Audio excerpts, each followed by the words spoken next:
ఈ నెల్లూరు నగరాన్ని సుందరవదంగా తీర్చిదిద్దే దాంట్లో మొట్టమొదటి పాత్ర పోషిస్తున్న కార్మికుల్ని, ఆ కార్మికులు జీవించే ప్రాంతంలో కాంట్రాక్టర్లకు ఇవ్వడానికి ప్రయత్నం చేస్తున్నారు.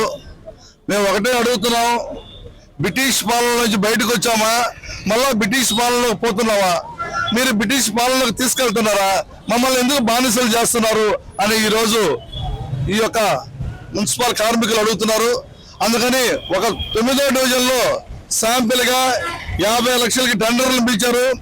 మా టెండర్లు పిలిచి మా కడుపులు కొట్టద్దు, మీరు ఈ రోజు మాకు ఇచ్చే జీతాలు ఎంతో ఒకసారి చూడండి, మీరు పిలిచిన టెండర్లు చూడండి. అదేవిధంగా ఆ వార్డు అంతా కూడా ఎంత కష్టం చేస్తున్నారో కొద్ది మందితో మీరు జనాభాను పెంచి ఆ వార్డును సుందరవదం చేసేదానికోసంగా కార్మికులను పెంచండి తప్ప ప్రైవేటు పరం చేయొద్దని చెప్పేసి ఈ రోజు మున్సిపల్ కార్మికులు ఆందోళన 14వ రోజుకి వెళ్ళింది. ఈ వెళ్ళడానికి కారణం ఈ మున్సిపల్ శాఖ మంత్రి నారాయణ గారు కార్మికుల్ని మాత్రం మీరు చిన్నచూపు చూడొద్దు. మీరు విద్యా సమస్యలు కాదు, కార్మికులంటే శ్రమజీవులుగా ఉండి ఈ నగరాన్ని తీర్చిదిద్దడంలో వాళ్ళ శ్రమతో వాళ్ళ ఆరోగ్యాలను పక్కన పెట్టి ఈ రోజు మన ఆరోగ్యాలు కాపాడుతున్నట్లు కీలక పాత్ర పోషిస్తున్న ఈ మున్సిపల్ కార్మికుల్ని వాళ్ళ కడుపులు కొట్టడానికి ప్రయత్నం చేస్తే మాత్రం ఈ రోజు కార్మికులు కాదు, ప్రజలందరూ ఐక్యం చేస్తాం. నెల్లూరు నగరంలో ఉన్న ప్రజలందరూ ఐక్యం చేస్తాం.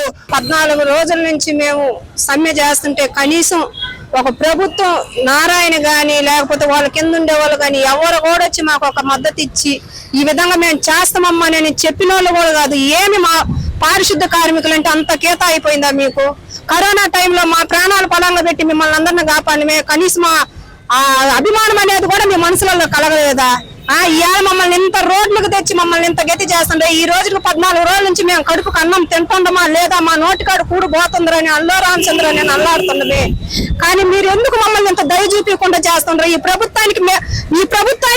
ప్రభుత్వం వస్తేనే ఎందుకు మమ్మల్ని గతి చేస్తుండ్రు? దేని వల్ల చేస్తుండ్రు? మేము ఏం పాపం చేసినము? మేమేమన్నా పనులు చేయకుండా బాటలు చేయకుండా కూర్చొని ఏమన్నా తింటుంటే మీరు ఈ విధంగా చేస్తుండ్రు? మమ్మల్ని ఎందుకు ఇంత కష్టాలు పాలు చేస్తుండ్రు?